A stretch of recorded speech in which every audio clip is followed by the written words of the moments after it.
Hello అండి, సింపుల్గా టేస్టీగా ఆలు దమ్ బిర్యానీ అయితే చేసేద్దాం రండి.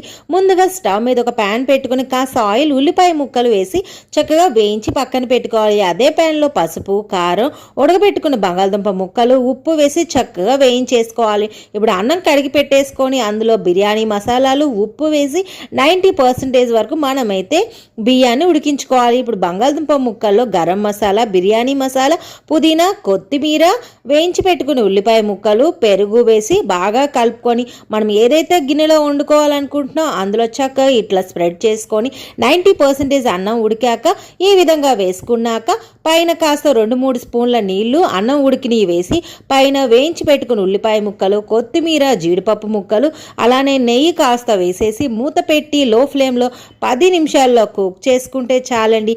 మన టేస్టీ ఆలు దమ్ బిర్యానీ అయితే రెడీ అయిందండి. నచ్చిందా? అయితే మీరైతే ట్రై చేయండి.